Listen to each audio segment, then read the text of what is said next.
오늘 우리에게 주신 하나님의 말씀은 예레미야 38장 14절에서 28절까지의 말씀입니다.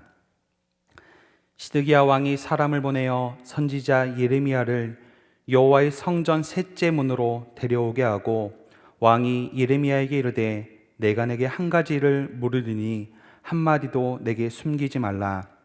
예레미야가 시드기야에게 이르되 내가 이 일을 왕에게 아시게 하여도 왕이 결코 나를 죽이지 아니하시리이까.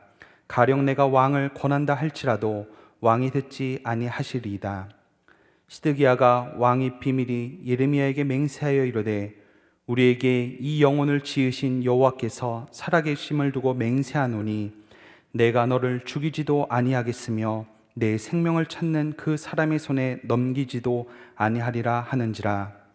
예레미야가 시드기야에게 이르되 만군의 하나님이신 이스라엘의 하나님 여호와께서 이와 같이 말씀하시되 내가 만일 바벨론의 왕의 고관들에게 항복하면 내 생명이 살겠고 이 성이 불사름을 당하지 아니하겠고 너와 내 가족이 살려니와 내가 만일 나가서 바벨론의 왕의 고관들에게 항복하지 아니하면 이 성이 갈대아인의 손에 넘겨가리니 그들이 이 성을 불사를 것이며 너를 그들의 손에 벗어나지 못하리라 하셨나이다. 시드기야의 왕이 예레미야에게 이르되 나는 갈대아인에게 항복한 유다인을 두려워하노라. 염려하건대 갈대아인이 나를 그들의 손에 넘기면 그들이 나를 조롱할까 하노라 하는지라. 예레미야가 이르되 그 무리가 왕을 그들에게 넘기지 아니하리이다. 원하옵나니 내가 왕에게 아뢰바 여호와의 목소리에 순종하소서. 그리하면 왕이 복을 받아 생명을 보존하시리이다. 그러나 만일 항복하기를 거절하시면 여호와께서 내게 보이신 말씀대로 되리이다. 보라, 곧 유다 왕궁에 남아있는 모든 여자가 바벨론 왕의 고관들에게 끌려갈 것이요 그 여자들은 내게 말하기를 내 친구들이 너를 꿰어 이기고 내 발이 진흙에 빠짐을 보고 물러갔도다 하리라. 내 아내들과 자녀는 갈대아인에게로 끌려가겠고 너는 그들의 손에서 벗어나지 못하고 바벨론 왕의 손에 잡히리라. 또 내가 이 성읍으로 불사름을 당하게 하리라 하셨나이다. 시드기야가 예레미야에게 이르되 너는 이 말을 어느 사람에게도 알리지 말라. 그리하면 내가 죽지 아니하리라. 만일 고관들이 내가 너와 말하였다함을 듣고 와서 내게 말하기를 내가 왕에게 말씀한 것을 우리에게 전하라. 우리에게 숨기지 말라. 그리하면 우리가 너를 죽이지 아니하리라. 또 왕이 내게 말씀한 것을 전하라 하거든 그들에게 대답하되 내가 왕 앞에 간구하기를 나를 요나단의 집으로 되돌려 보내지 마소서. 그리하여 거기서 죽지 않게 하옵소서 하였다라 하니라. 모든 고관이 예레미야에게 와서 물으매 그가 왕이 명령한 모든 말대로 대답하였으므로 일이 탈로 되지 아니하였고 그들은 그와 더불어 말하기를 그쳤더라. 예레미야가 예루살렘이 함락되는 날까지 감옥들에 머물렀더라. 아멘. 사람마다 두려움에 대해서 생각하거나 느끼는 정도의 차이는 있습니다.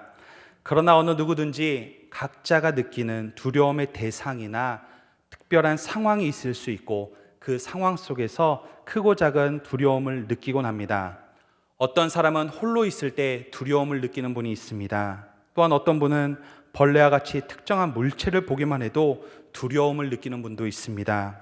어떤 사람은 보이지 않는 미래를 생각할 때 두렵고 또한 경험하지 못한 새로운 것을 도전하기에 굉장히 두려움에 사로잡힌 분도 있습니다. 그렇다면 우리는 인생을 살아가면서 왜 이러한 두려움을 느끼게 될까요? 우리가 두려움을 느끼는 것은 우리가 하나님을 온전히 바라보지 못하기 때문입니다. 두려움은 하나님께서 우리에게 주신 감정이 아니었습니다. 그런데 이 감정이 언제 우리에게 처음 느껴지게 되었습니까? 성경에 보면 창세기 3장 10절 말씀에 보면 아담과 하와가 하나님 앞에 범죄한 이후 그들은 하나님 앞에 두려움을 느끼게 되었습니다. 이것이 성경에서 인간이 처음으로 두려움을 느끼게 된 사건입니다. 이때 인간이 경험하는 두려움은 하나님을 제대로 바라보지 못하는 모습, 그리고 우리 안에 있던 죄가 하나가 되어 하나님 앞에 두려움을 느끼게 된 것입니다. 두려움은 죄의 결과물입니다. 두려움은 결코 하나님이 우리에게 주고자 원하신 것이 아닙니다. 그래서 디모데후서 1장 7절 말씀에 보면 하나님이 우리에게 주신 것은 두려워하는 마음이 아니요 라고 분명하고 말씀하고 계십니다. 그리고 그 뒤에 이어지는 말씀에서도 하나님의 사람은 하나님의 능력에 따라 담대하게 살아간다, 그렇게 말씀하고 있습니다. 오늘 우리가 읽은 본문 말씀에서도 하나님을 온전히 바라보지 않기 때문에 두려워하는 사람에 대한 말씀을 이야기하고 있습니다. 그는 바로 유다의 왕 시드기야입니다. 시드기야 왕은 예레미야를 통해 이미 하나님의 계시의 말씀을 들었습니다. 하나님 앞에 범죄한 유다의 땅은 멸망할 것이다. 그러나 그들을 치는 바벨론에게 항복하는 자는 그 생명이 보존되리라 라는 말씀이었습니다. 시드기야는 예레미야를 통해 이 말씀을 이미 들었습니다. 그리고 마음 한편에는 그 심판하시는 하나님의 그 손길, 그것에 대한 두려운 마음이 조금은 생겼습니다. 그렇기에 예레미야를 미워하고 핍박하는 고관들의 손에서 예레미야를 그냥 죽게 두지 않았습니다. 감옥으로 사용했던 요나단의 집에서 그를 건져내었고, 또한 말기야의 구덩이에서 그를 건져내도록 허락하였습니다.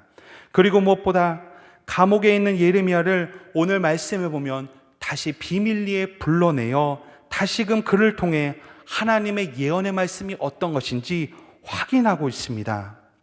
여기서 그가 마음을 돌이키고 하나님만을 바라보며 하나님에 대한 두려운 마음으로 계속해서 살아갔다면, 그리고 결단하였더라면 그의 인생과 유다의 역사는 어떻게 달라졌을지 모릅니다. 하지만 시드기야는 결국 하나님을 두려워하기보단 하나님보다 사람을 더욱더 두려워하는 모습을 오늘 말씀에 보이고 있습니다. 아직 이루어지진 않았지만 장차 자신이 바벨론에게 항복하면 바벨론에게 항복한 유다 백성들이 자신을 공격하고 핍박할 것이다, 그는 생각하였던 것입니다. 그들에게 조롱당할까 두려워하였습니다. 예레미야가 결코 그런 일은 일어나지 않을 것이다, 하나님께서 그러한 상황을 막을 것이다 말을 하고 설득하려 하였지만 더 이상 그는 하나님의 사람의 말에 귀를 기울이지 않았습니다. 그의 마음은 온통 세상 권력을 가지고 있는 유다의 고관들에게 빼앗겨 그들을 향한 두려움이 그를 사로잡은 것입니다. 그 두려움이 그의 모든 삶을 결박한 것입니다. 그러니 그는 예레미야에게 이렇게 부탁하고 떠납니다. 지금 너와 내가 만난 것이 유다 고관들에게는 밝혀지면 안 된다. 그리고 내가 너와 나눈 이야기들이 정말 그들에게 알려지면 안 된다, 당부하게 된 것입니다.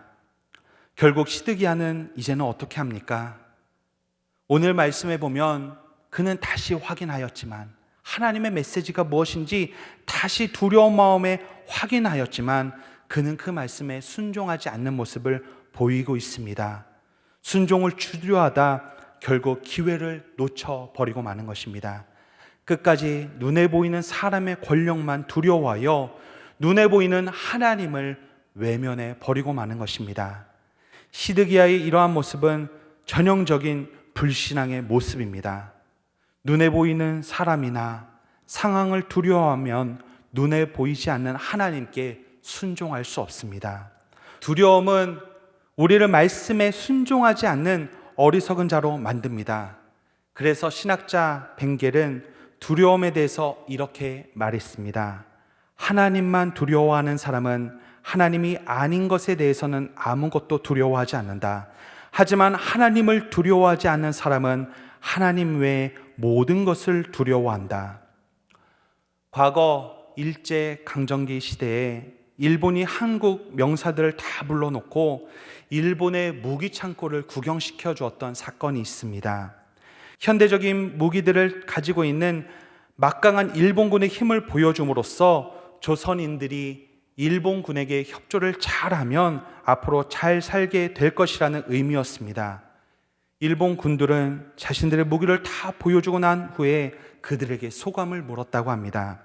그런데 그 수많은 사람들 중에서 한 사람이 이렇게 대답했다고 합니다. 내가 성경 말씀을 보니 마태복음 26장 52절에서 칼로 쓰는 자는 칼로 망한다는 기록이 되었소 라고 이야기했다고 합니다. 이렇게 말한 사람은 한국 기독교가 낳은 위대한 민족 지도자인 월남 이상재 선생님이었습니다. 그는 눈에 보이는 막강한 무기가 눈앞에 있어도, 또한 그 무기를 가지고 있는 일본 군인들이 눈앞에 있었어도 그들을 두려워하지 않았습니다. 그러니 이렇게 이야기할 수 있던 것입니다. 그는 하나님을 두려워했습니다. 그래서 그는 일평생 우리 민족이 살 수 있는 유일한 길은 기독교라 외치며 후학들을 양성했다고 합니다. 우리는 어떻습니까?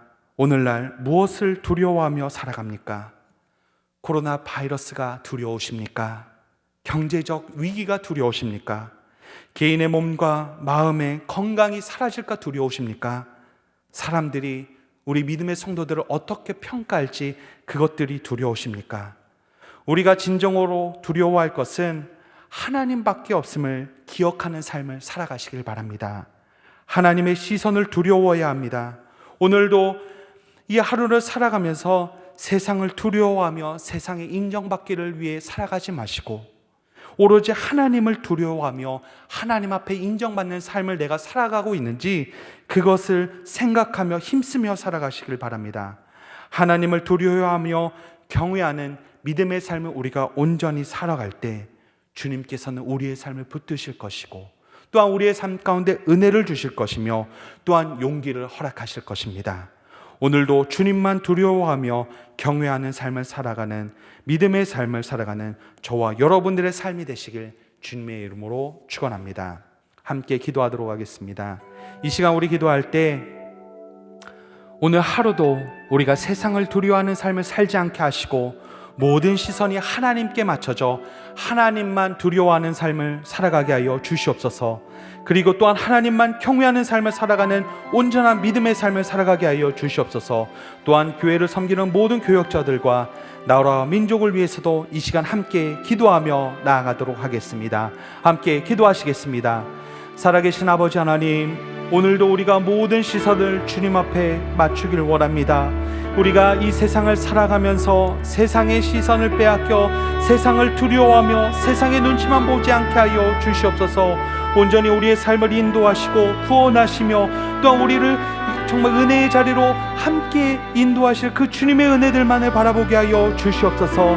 날마다 모든 삶의 기준들을 그래서 하나님의 배에 맞추게 하여 주시고 하나님의 시선을 두려워하며 하나님을 긍휼히 여기며 또한 하나님 앞에 우리가 모든 삶의 기도들을 맡기며 주님 앞에 나아갈 수 있는 삶을 살아갈 수 있도록 인도하여 주시옵소서. 하나님을 경외하는 삶을 이 하루를 살아감을 통하여서 믿음의 사람으로 살아가게 하여 주시고 오늘도 하나님이 원하시는 삶, 주님께서 기뻐하시는 삶을 살아가는 복된 삶이 될 수 있도록 인도하여 주시옵소서. 하나님, 정말 우리에게 또한 이렇게 귀한 교회를 위하여 또한 정말 기도하게 하심을 감사합니다. 특별히 모든 믿음의 교역자들을 위해서 함께 기도하오니 하나님 교역자들 가운데 기름 부어주시고 성령의 충만함으로 모든 사역들 넉넉함으로 감당할 수 있도록 인도하여 주시옵소서. 나라와 민족을 위해서도 끊임없이 우리 기도하는 믿음의 성도들 되기를 원합니다. 하나님, 지금의 어려운 상황을 위해 더욱더 무릎으로 나아가는 우리 성도들 되게 하여 주시고 정말 주님 앞에 모든 것들을 맡기며 하나님의 구원의 은혜, 정말 회복하시며 은혜를 날마다 기대하며 기도하며 나아갈 때마다 그 가운데 속히 이루시는 하나님의 은혜를 또한 경험되어질 수 있도록 인도하여 주시옵소서.